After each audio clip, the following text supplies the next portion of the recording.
Good morning. Welcome to our YouTube channel. जैसा कि हम लोगों ने यहाँ पे फिजिक्स स्टार्ट किया था, फिजिक्स में हम लोग यहाँ पे डिस्कस कर रहे थे। यहाँ न्यूटन के नियम हम लोगों ने पढ़ लिए, अदिश राशि, सदिश राशि, विस्थापन, वेग, त्वरण। ओके, तो आज के सेशन में हम लोग डिस्कस करने वाले हैं आर्किमिडीज का सिद्धांत, आर्किमिडीज सिद्धांत के क्या अनुप्रयोग है, एंड देन उसके बाद हम यहाँ पे घनत्व के बारे में डिस्कस करेंगे। तो आर्किमिडीज का सिद्धांत क्या होता है? जैसे हमारे पास कोई वस्तु है, तो जब कोई वस्तु किसी द्रव में, ये हमारे पास क्या है, पूरा द्रव है, और ये वस्तु, जब कोई वस्तु किसी द्रव में आंशिक या पूर्ण रूप से डुबोई जाती है तो उसके भार में कमी का आभास होता है। ओके, भार में ये आभासी कमी वस्तु द्वारा हटाए गए द्रव्य के भार के बराबर होता है। ये आर्किमिडीज का सिद्धांत कहता है। ओके, नेक्स्ट हम बात करें कि आर्किमिडीज सिद्धांत की अनुप्रयोग क्या है। लोहे की बनी वस्तु सी गेंद पानी में डूब जाती है तथा बड़ा जहाज तैरता रहता है, क्योंकि जहाज द्वारा विस्थापित किए गए जल का भार उसके भार के बराबर होता है। हवा की अपेक्षा पानी में वस्तु को उठाना आसान होता है, क्योंकि पानी में वस्तु के भार में कमी होती है। हाइड्रोजन से भरे गुब्बारे हवा में उड़ते हैं, क्योंकि हाइड्रोजन का भार इसके द्वारा विस्थापित वायु के भार से कम होता है। घनत्व की डेफिनेशन के बारे में बात करें तो प्रति एकांक आयतन पर द्रव्यमान घनत्व कहलाता है। ये हमारे पास क्या है? प्रति एकांक आयतन पर द्रव्यमान घनत्व कहलाता है। आपेक्षिक घनत्व का फॉर्मूला क्या होता है? वस्तु का घनत्व, ये वस्तु, इसका घनत्व डिवाइडेड बाय 4 डिग्री सेल्सियस पर पानी का घनत्व, ये एक आपेक्षिक घनत्व है। जल का घनत्व 4 डिग्री सेल्सियस पर सबसे अधिक होता है। आपेक्षिक घनत्व को हाइड्रोमीटर से मापा जाता है। लोहे का घनत्व जल के घनत्व से अधिक तथा पारे के घनत्व से कम होता है, इसलिए लोहे का टुकड़ा पानी में डूब जाता है, पारे में तैरता रहता है। किसी बर्तन में पानी भरा है, उस पर बर्फ तैर रही है। जब बर्फ पूरी तरह पिघल जाएगी तो पात्र में पानी का तल बढ़ता नहीं है, पहले के समान ही रहता है। जब बर्फ पानी में तैरती है तो उसके आयतन का 1/10 भाग पानी के ऊपर रहता है। समान परिस्थितियों में किसी द्रव का घनत्व उसके बास के घनत्व से 1/3 10⁻³ कोटि से अधिक होता है। पृष्ठ तनाव डेफिनेशन के बारे में बात करें कि पृष्ठ तनाव होता क्या है, वो हम लोग देख लेते हैं।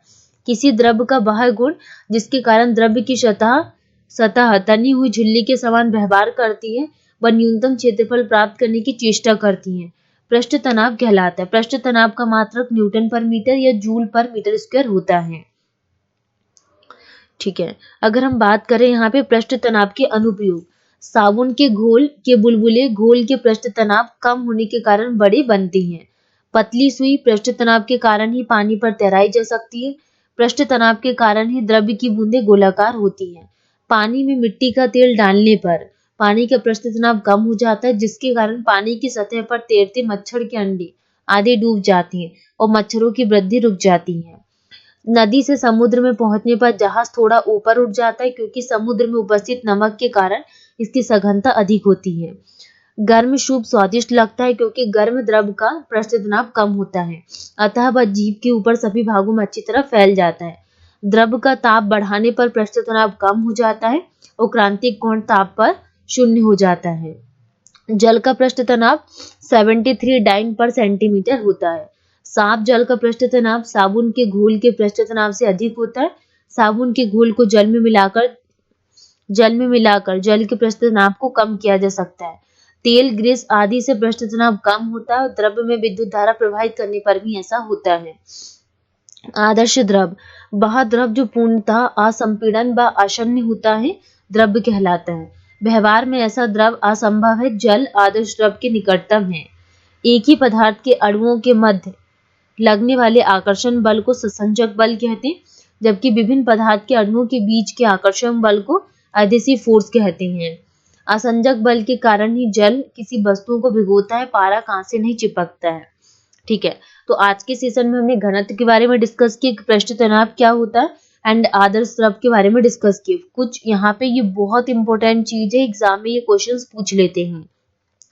नेक्स्ट टॉपिक में हम केशिका तत्व स्टार्ट करेंगे, केशिका तत्व के अनुप्रयोग एंड कुछ श्यानता बर्नौली प्रमेय। ओके, तो गाइस आज के सेशन में अभी तक हम लोग पढ़ते आ रहे थे, उसका रिविजन्स भी हम लोग थोड़ा देख लेते हैं। जिसे हमने यहाँ पे डिस्प्लेसमेंट, वेग, त्वरण, इस सब के बारे में स्टडी किए। वृत्तीय गति क्या होती है, न्यूटन के नियम, फिर न्यूटन की गति के एग्जाम्पल्स के बारे में डिस्कस किए, प्रथम, द्वितीय, तृतीय नियम। फिर बल क्या होता है, जैसे सदिश राशि, इसका एसआई मात्रक न्यूटन, सीजीएस मात्रक dyne, 1 newton equal to 10⁵ dyne होता है। आवेग के बारे में डिस्कस किए कि आवेग इक्वल टू बल इंटू समय अंतराल होता है। ओके, तो फिर हमने घर्षण के बारे में स्टडी किए कि घर्षण को कम करने की विधियां, घर्षण बल के उपयोग, कार्य क्या होता है, बल इंटू बल की दिशा में विस्थापन, अदिश राशि इसका मात्रक न्यूटन मीटर जिसे जूल भी कहते हैं, शक्ति कार्य करने की दर को शक्ति कहते हैं, एक अदिश राशि इसका मात्रक वाट है, कार्य अपन समय को शक्ति कहते हैं, 1 watt second equal to 1 joule और 1 वाट घंटा इक्वल टू 3600 जूल होता है।